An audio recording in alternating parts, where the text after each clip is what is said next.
오늘은 새벽을 기다리며 새벽을 기다리는 사람들이라고 하는 제목으로 이 본문의 말씀을 조명을 하고요. 이 본문 역시도 앞으로 4번에 걸쳐서 샅샅이 하나님께서 우리에게 주시는 말씀을 확인하도록 하겠습니다. 누라글로 광풍은 지중해를 항해하는 배들이 흔히 만나게 되는 일반적인 태풍이 아니었습니다. 오직 죽음만을 부르는 유라글로가 알렉산드리아 호에 몰아닥침과 동시에 패는 선원들이 통제할 수 없게 되었습니다. 그들은 겨우 배의 전복과 파선을 막고자 배에 실었던 그 많은 화물과 기구와 연장까지 바닷속에 버려야 했습니다. 목숨만이라도 건져야 되겠다는 생각뿐이었지만 풍랑은 조금도 수그러들지 않고 10여일 동안 계속되었습니다. 결국 신락 같은 삶의 희망마저 포기하고 말았을 그때 하나님의 말씀을 들은 바울은 지체 없이 절망에서 일어나 외쳤습니다. 이제는 여러분 안심하십시오. 비록 우리가 재산을 잃었을지라도 생명에는 지장이 없음을 내가 속하고 섬기는 나의 하나님이 말씀하셨습니다. 그러므로 여러분 안심하십시오. 나는 내게 말씀하신 그대로 되리라고 하나님을 믿습니다.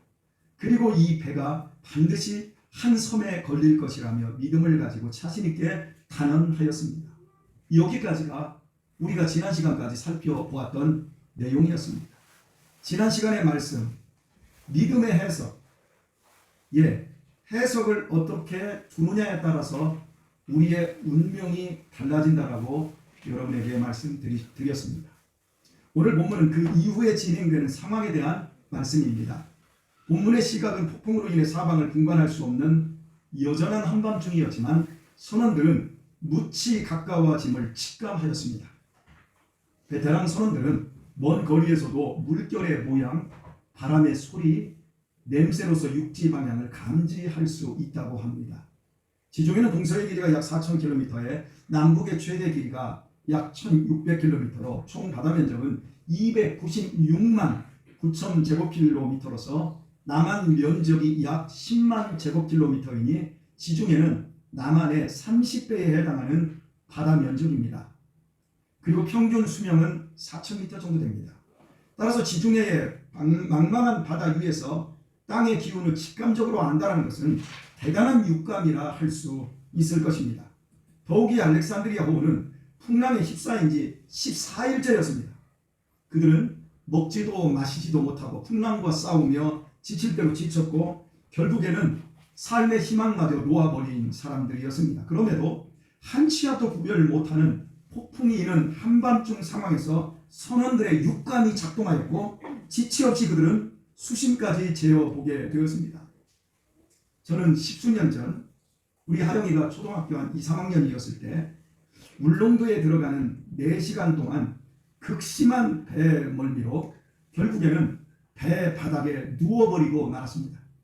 그날 배를 탈 때 비가 부슬부슬 내리기 시작하고 바람이 높아지기 시작했습니다. 그래서 배 이 바닥은 모두 축축하게 젖어 있었습니다. 그리고 더러웠습니다. 그런데 얼마나 멀미가 심했던지 남의 눈치도 체면도 교양도 그리고 옷이 더러워지는 것도 생각하지 못하고 그냥 누워버리고 말았습니다. 저는 20대 때 일주일 금식을 2번 했었습니다. 그때 3일까지는 바깥 출입을 하며 얼마든지 활동을 했지만 3일 이후에는 기운이 떨어져서 그냥 누워만 있어야 했습니다. 나중에는 성경을 읽을 수도 없을 정도로 기운이 동해지더라고요. 기운이 없어서 정신을 차릴 수가 없었습니다. 14일 동안 굶으면서 극심한 풍랑에 시달렸다고 하면 저 같은 경우에는 아무런 감각도 남아있지 않을 것 같습니다. 그러나 알렉산드리아 호의 선원들은 달랐습니다. 그들은 뱃사람의 육감이 살아있었고 급히 일어나 수심까지 재었습니다. 줄 끝에 무거운 금속을 매달아 바다에 던져 수심을 측량한 결과 20길이었습니다. 20길. 우리말 길로 번역된 명사 오르기아는 성인 남자가 저처럼 두 팔을 쫙 벌렸을 경우 양쪽 중지의 끝에서 끝에 길이를 말합니다. 보통 이 길이를 180cm로 잡습니다. 그렇다면 20길은 36m에 해당합니다. 조금 기다렸다가 다시 수심을 측량해 보았습니다. 수심이 이제는 15길, 즉 27m였습니다. 처음 측량했을 때보다 수심이 9m나 얕아져 있었습니다. 분명 육지가 보이진 않지만 가까워진 것입니다. 그러나 육지가 가까워졌다고 마냥 좋아할 수만은 없습니다. 지중해 바다에서 가장 큰 대형 화물선이 지금 돛을 달고 키로 움직이며 항구를 향해 접안하고 있는 것이 아닙니다. 그냥 바람 부는 대로 떠밀려가고 있다 보니 항구를 발견하기도 전에 접안하기도 전에 암초 즉 바위에 부딪혀 배가 깨질 위험이 더 큽니다. 그리하여 선원들은 이것을 잘 아는 선원들은 어둠 속에서 암초에 부딪히지 않도록 고물 즉 백골이 갑판에서 4개의 밭을 내려 배를 정박하였습니다. 그리고는 자기들만 살겠다고 거루 즉 구명정을 앞쪽 이임을 앞쪽 갑판에서 내려 승객들 몰래 도망치려고 했지만 바울로 인해 제지를 당했습니다. 그리고는 모두가 날이 새기만을 고대하였다고 29절 후반절은 말하고 있습니다. 날이 새면 가까이에 있을 것이 분명한 무태에 이르기 위함이었습니다. 살 수 있다라는 희망을 품고 속히 날이 새기를 고대하는 그들의 심정을 충분히 짐작해 볼 수 있습니다. 33절을 보면 날이 새어가매 이렇게 표현하고 있고요. 39절도 날이 새매 이런 식으로 본문은 시간의 흐름을 정확하게 기록해 주고 있습니다. 날새기를 고대한 것이 먼저이고 날이 새어갈 때 바울이 식사를 청하고 드디어 날이 새자 구원의 땅이 보입니다. 여러분 얼마나 멋진 장면입니까? 고대하고 날이 새기를 고대하고 날이 새어가니까 먹고 그리고 날이 새니까 이제 자신들이 다다를 육지가 보입니다. 14일의 풍랑 속에서 구원의 여망마저 이른 칠흑 같은 밤을 통과하여 지금 그들 앞에 새로운 여명의 날이 밝아오고 있습니다. 그들이 고대하는 아침은 단순히 하루의 시작을 알리는 시간상의 아침이 아니었습니다. 지금까지 그들이 수없이 맞이한 그런 아침이 아니었습니다. 이제 이 찌긋찌긋한 이 풍랑, 이 어둠을 벗어날 수 있는 아니 이제 살 수 있을 것이라는 소망이 현실로 이루어질 아침이었습니다. 잠시 전까지만 해도 그들 모두는 구원의 여망마저 잃어버린 절망 그 자체인 사람들이었습니다. 여러분은 혹시 절망해 본 적 있습니까? 저 사람에 대한 기대를 모두 접어버렸어요. 내일에 대한 어떠한 희망도 가지지 못하고 그냥 절망해 버렸을 때 그런 상태에서 다음 날이 오는 건 아무런 의미가 없지요. 오히려 더 비극이지 않겠습니까? 그런데 새로운 모든 걸 새롭게 시작할 수 있는 아름다운 새 아침이 옵니다. 얼마나 신나겠습니까? 잠시 전까지만 해도 그들 모두는 구원의 여망마저 잃어버린 절망 그 자체인 사람들이었습니다. 그리고 지금도 여전히 풍랑으로 천지 상황이 분간되지 않는 한밤중입니다. 상황은 환경은 개선된 것이 아무것도 없습니다. 그런데 죽음에 삼킨당했던 절망의 사람들이 새 아침을 고대하는 희망의 사람들로 180도 바뀌어버렸습니다. 어떻게 이런 일이 가능하겠습니까? 그들이 절망과 그 반대의 희망 사이에 대체 무엇이 있었나요? 바로 바울이 전한 희망의 메시지가 있었습니다. 더 정확하게 말하면 거기에 하나님께서 계셨습니다. 하나님께서 죽음의 유라굴라 광풍에 휩쓸린 바울을 당신의 말씀으로 붙들어 주셨고 바울은 죽음의 절망에 삼킨당한 사람들에게 하나님께서 주신 소망의 말씀을 선포하였습니다. 모두가 스스로 자기 죽음을 재촉하던 그 절망의 순간에 하나님께서 살려주실 것이라는 말이 들려졌을 때 선원들의 마음에 시루라기 같은 믿음이 생겼습니다. 그 믿음이 선원들의 육감을 살려내었습니다. 이처럼 제대로 들려지는 하나님의 말씀으로부터 오는 믿음은 어떤 상황에서도 새로운 힘을 공급합니다. 언제나 하나님의 말씀은 그렇습니다. 그러나 그 힘이 통제되지 않자 선원들은 자기들만 살겠다고 승객들 몰래 앞쪽에 구명정을 내려놓게 되었습니다. 통제되지 않는 말씀의 힘은 그 사람을 이단으로 만들든지 그 사람을 이단의 교주로 만듭니다. 하나님의 말씀은 하나님의 말씀으로 통제되어질 때만 참된 소망이 될 수 있습니다. 우리말 고대 하다로 번역된 헬라어 동사 유코마이는 넉넉고 무작정 기다린다는 뜻이 아니라 본래 유코마이는 기도한다는 뜻입니다. 그들 모두가 아무 일 없이 속히 희망의 새아침이 밝아오기를 넉넉고 기다린 것이 아니라 간절히 기도한 것입니다. 그 기도의 대상은 바다의 신 포세이돈이 아니라 바울을 통해 소망의 말씀을 주신 하나님을 향한 기도였으면 두말할 나위도 없을 것입니다. 말씀으로부터 오는 소망은 형용사가 아닙니다. 항상 말씀으로 주어지는 소망은 동사입니다. 소망은 우리로 하여금 하나님만 바라보도록 합니다. 그리고 기도하게 만듭니다. 그리고 마지막으로 움직이게 만듭니다. 선하게. 하나님을 향해 소망이 있는 사람은 기도하게 되어 있습니다. 기도하지 않는 소망은 하나님이 주신 소망이 아닙니다. 어떤 상황에서도 하나님이 주신 소망은 기도하게 되어 있습니다. 잠을 줄여서라도 밥을 굶으면서라도 내 자존심을 끊어내서라도 기도하게 됩니다. 이처럼 소망은 구체적으로 기도하게 하고 움직이게 하는 결과입니다. 여러분의 인생 소망은 무엇입니까? 그 소망이 하나님께로부터 주어졌습니까? 그 소망이 하나님께로 향해 있습니까? 말씀으로 여러분의 소망이 통제되고 있습니까? 그래서 새벽을 간절히 기다리는 기도자로 밤을 새워보신 적이 있습니까? 위에서부터 내려주실 은혜의 소망으로 인해 가슴 설렘으로 새벽을 기다려 보신 적이 있으십니까? 지금부터 98년 전인 1923년 시카고 호텔에 당시 미국을 이끄는 저명 인사들 7명이 모여 만찬회를 진행하고 있었습니다. 카네기 강철회사 슈와브, 전기회사 제왕 인션, 금융계의 대부 리버모어, 국제은행 총재 프레이저, 외무부 장관 폴, 증권계의 거부 슈트니, 정유업의 대부 크로이거였습니다. 그들은 자기 순서에 따라 마이크를 잡고 각각 자신이 가진 비전, 소망을 말했는데 핵심은 이러했습니다. 더 노력하여 사회 발전을 통해 미국에 더 많은 이윤을 남기겠다는 것이었습니다. 말이 끝날 때마다 우레와 같은 박수가 터졌습니다. 그 후 25년의 세월이 흐른 1948년에 기자 하나가 그들이 어찌 되었는지 어떻게 살고 있는지를 추적했습니다. 충격적인 사실은 그들 모두가 하나같이 비명행사하거나 큰 고통 중에 죽지 못해 살고 있다는 것이었습니다. 재철없게 우두머리였던 슈와브는 채무로 쫓겨다니고 지명수배 당한 상태에 있었습니다.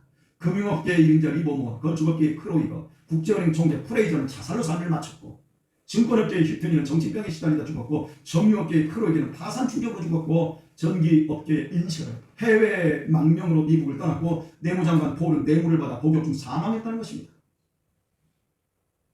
이와 같이 25년 전 그들의 소망을 한다니 그들 모두는 비극적인 인생의 끝을 헤매고 있었습니다. 왜냐하면 1930년대 미국의 대공황을 맞이했거든요. 인생은 한치 앞도 모릅니다. 지금부터 22년 전인 1998년 2월 28일 고 김대중 대통령의 취임식이 국회의사당 앞마당에서 진행되었고 그 실황을 3개 방송은 그대로 중계를 했습니다. 저는 그때 한 방송사의 그 중계를 처음부터 끝까지 시청을 했었습니다. 그날은 쌀쌀했습니다. 그래서 단상에는 쌀쌀한 날씨에도 불구하고 정치인들을 포함하여 각계각층의 최고 인사들이 정장 차림으로 착석해 있었습니다. 그 앞마당에 참여하는 것만으로도 영광스러운데 그 단상에 질비하게 앉아있는 그 사람들, 여러분 그 자리에 초청되어 앉은 것만으로도 그들 모두는 사타가 인정하고 부러워하는 대한민국 최고의 인물들, 거물들입니다. 세계적 팝의 황제 마이클 잭슨도 참석하여 자리를 한층 더 빛냈습니다. 얼마나 영광스러운 자리가 됐습니까? 그들이 얼마나 목에 힘을 주었겠습니까? 빛바랜 사진 속에 보면 김영삼 대통령, 전두환, 노태우, 이명박 대통령이 보입니다. 삼성 고 이건희 회장과 롯데의 고 신격호 회장과 대한항공의 고 조중현 회장도 있습니다. 교우 여러분, 그분들이 어찌 되었습니까? 여러분들 모두가 잘 알고 계시지 않습니까? 마이클 잭슨이 어찌 죽었습니까? 당시의 기라성 같은 그들이 누린 부와 권력은 모두 그들의 삶과 영혼을 절망케 하는 족쇄가 되었지 않습니까? 22년 만에 그들의 운명이 어찌 되었습니까? 과연 나그네된 인생길에서 대체 무엇이 소망입니까? 죽음으로의 일부가 진행되는 인생에서 우리 앞에 있는 소망이 과연 무엇이 있습니까? 하나님의 말씀으로부터 오는 복음의 소망이 아닌 땅의 소망을 둔 인생의 결국은 정도의 차이만 있을 뿐 그 결국은 다 똑같습니다. 돈 많이 버는 아침이 와도 죽음을 면할 길이 없습니다. 어려운 시험에 당당히 합격한 아침이 와도 썩어짐을 면할 수 없습니다. 이루어낸 결혼 그리고 새 아침이 와도 별 볼 일 없습니다. 그렇게 들어가기를 원하였던 좋은 직장 들어가서 첫 출근하는 새 아침이 와도 별 볼 일 없습니다. 그렇게 기다리던 자식을 낳는 새 아침을 맞이해도 결국 살아보면 별 볼 일 없습니다. 아껴서 그렇게 집 없는 서러움에 고통을 당하다가 돈 모아서 내 집 장만한 아침이 와도 사망을 면할 길이 없습니다. 어떤 복이 와도 이 땅에 새 아침이 없습니다. 헛되고 헛되니 모든 것이 헛되다는 솔로몬의 탄식, 그 이상도 그 이하도 아닙니다. 왜냐하면 죄에 포로된 인생은 죄의 어둠에서 빠져나올 수 없기 때문입니다. 결코 새 아침이란 있을 수 없습니다. 사랑하는 우리 교우 여러분, 잊지 마십시오. 이 세상의 소망으로는 아무리 어두운 밤이 지나도 새 아침 오지 않습니다. 알렉산드리아호의 선원과 승객들이 새 아침을 지금 기다리고 있습니다. 그러나 그들이 새 아침을 맞이하여 요행이 살아난다 할지라도, 목숨을 건졌다 할지라도 그것은 새 아침이 아닙니다. 그들이 무채에 올라가면 제일 먼저 할 일이 무엇일 것 같습니까? 풍랑 속에서 목숨과 바꿔버린 재물 복구하는 것이 그들의 소망이지 않겠습니까? 그렇다면 그들에게 새 아침은 그저 잠시 생명을 연장한 것일 뿐 결국 허무와 파멸을 면할 수는 없습니다. 죄의 어둠 속에 갇혀 있는 인생을 참된 희망의 새 아침으로 바꾸어 주실 수 있는 분은 오직 하나님 분이십니다. 인간의 문제는 환경에 있지 않습니다.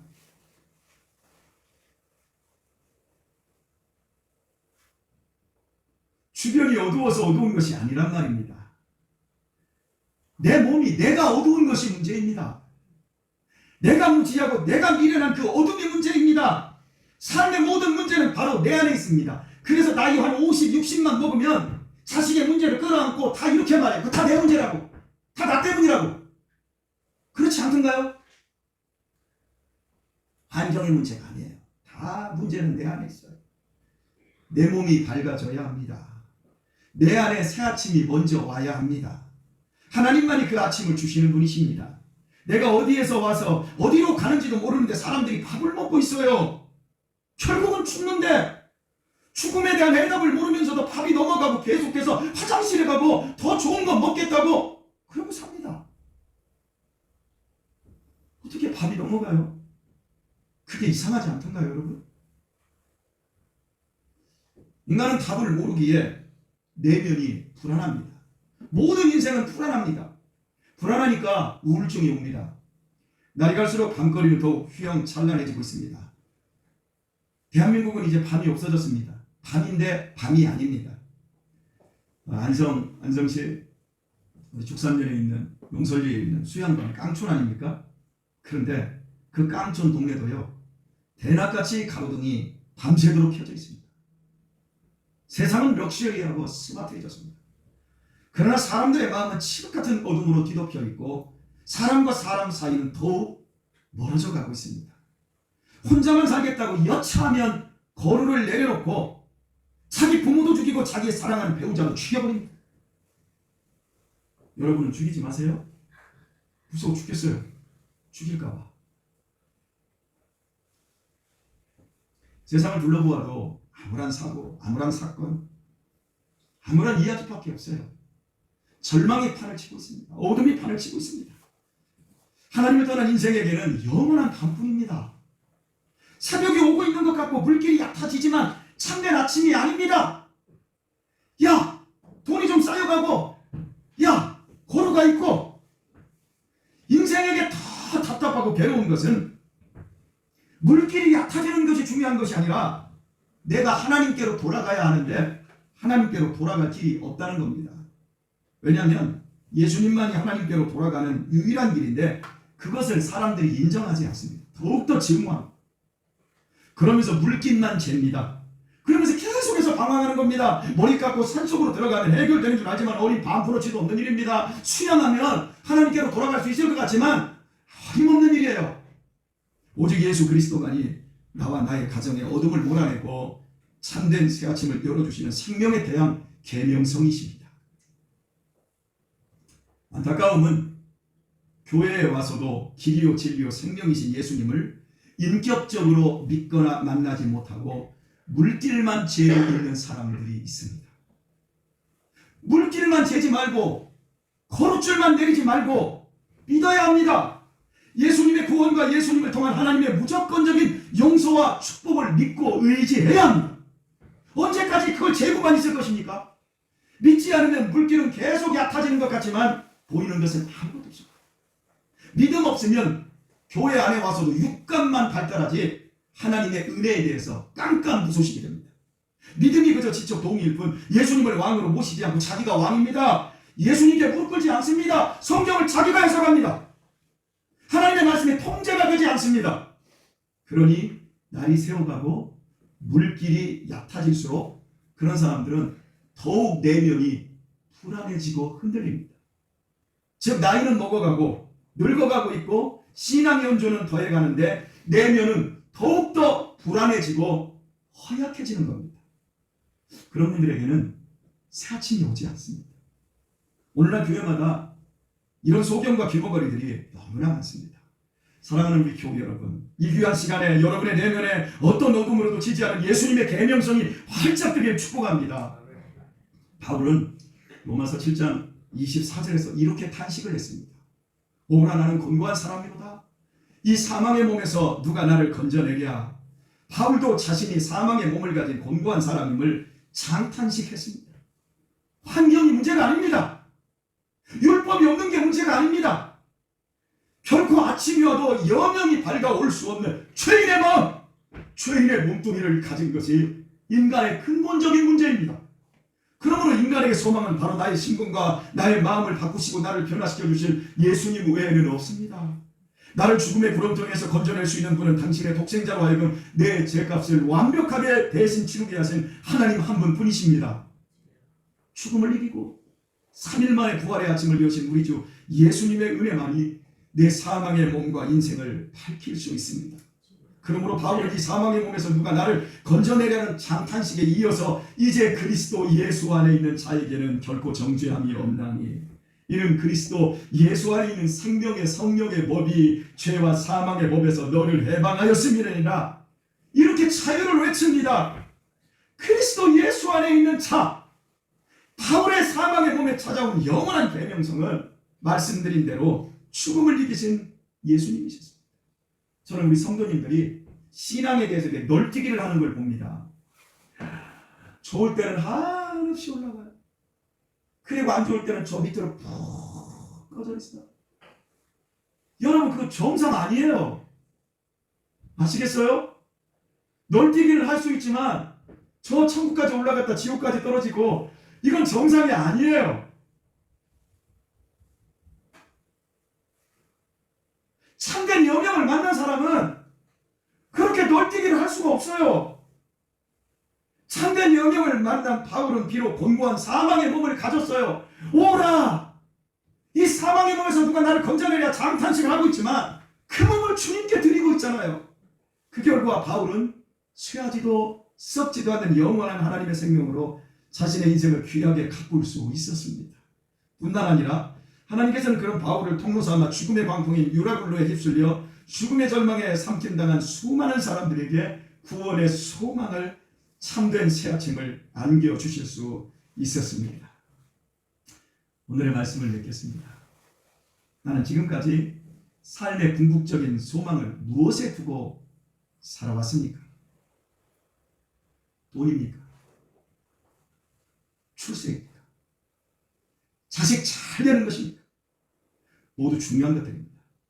오래도록 건강한 삶을 행복하게 사는 것입니까? 예, 중요한 것입니다. 그러나 그것으로는 어두운 내 인생을 밝게 할 수 없습니다.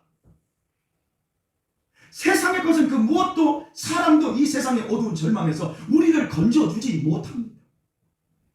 우리를 삼키려는 이 세상의 온갖 절망에서 우리를 책임져 줄 수 있는 분은 예수님을 보내주신 하나님밖에 없습니다.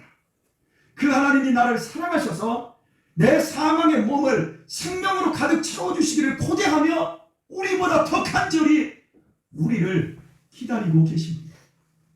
사랑하는 교회 여러분, 코로나로 인한 어두움이 더욱 깊어지고 있는데 우리 어디에 소망을 두어야 할까요? 코로나 치료제일까요? 코로나 백신 개발하면 그게 우리의 소망일까요?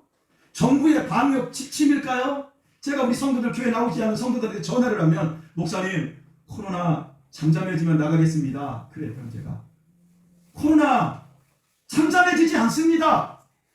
그런 분들에게는 코로나가 잠잠해지는 게 소망이거든요. 코로나보다 더 어려운 일들이 와요. 인생의 유라굴로 같은 절망이 옵니다. 그럼 그때 어떻게 할 거예요? 과연 치료제가, 코로나 백신이 우리의 참된 소망일 수 있을까요? 아닙니다. 그런 것은 참된 소망이지 않습니다. 일시적 위안에 불과할 뿐입니다. 더욱더 절망 속으로 빠져들어가는 이 어두운 시대에 우리만이라도 우리의 생명을 하나님께 거십시다. 우리만이라도 소망을 하나님께 두십시다. 여러분의 생명을 하나님께 걸지 않았나요? 저는 우리 하나님께 생명 걸었어요. 저는 우리 내 모든 남은 삶을 하나님께 걸었습니다. 나만 살려 하는 거룩줄을 끊어내십시오. 죽으면 죽으리라는 심정으로 하나님의 말씀에 기꺼이 통제되는 성도가 되시기를 축원합니다. 그리한다면 주님께서 우리의 인생을 존귀하게 바꿔주시며 새 아침을 여는 통로로 사용해 주실 것입니다. 저는 금주에 제가 살아오면서 이 세상에서 가장 행복한 아침을 맞이했었습니다. 우리 유신이가 저한테 그러더라고요. 아버지, 우리 집이 옛날보다 훨씬 따뜻해진 것 같아요. 따뜻해졌다는 표현을 쓰더라고요. 왜? 그랬더니 아빠가 큰 소리도 안 내고 누나가 땡땡거리지도 않잖아요. 예. 그동안 하영이가 얼마나 땡땡거렸는지. 하영이 싫어하거든요. 그런데요, 우리 하영이가 거듭남을 체험한 지난 한 4, 5개월 동안요, 단 한마디도, 단 한 번의 얼굴에 찡그림도, 단 한 번의 거부도 없어요. 제가 한 2주 전에는 우리 하영이에 대해서 이렇게 누구한테 얘기를 했더니 그 얘기를 또 했더라고요. 하영이가 기분이 굉장히 상했나, 저한테 따보면서, 아버지, 제가 기분이 굉장히 상했어요. 아버지, 조금만 제 얘기하실 때 조심해 주실 수 있겠어요? 얘가 그렇게 말하래요. 아니거든. 그래서 제가, 그러니 미안하구나. 여러분, 그걸 우리 유신이가 보면서 따뜻함이 뭔 줄 이제 알게 된 거예요. 그리스도 예수 안에 있는 성도의 삶, 가정의 삶이라고 하는 건 여러분이 꿈꾸는 것 이상으로 행복하고 아름답고 존귀할 수 있습니다. 할렐루야! 그 소망을 갖기를 축복합니다. 우리 자식들 좋은 대학 가고 좋은 직장 가서 부모한테 부모 무시하고 엄마가 알기는 뭘 알아요? 아버지가 맨날 성질만 내면 뭐 할 거예요? 여러분, 이런 게 우리가 취할 가정의 미래가 아닌 거예요. 진짜 새 아침이 와야 돼요. 할렐루야.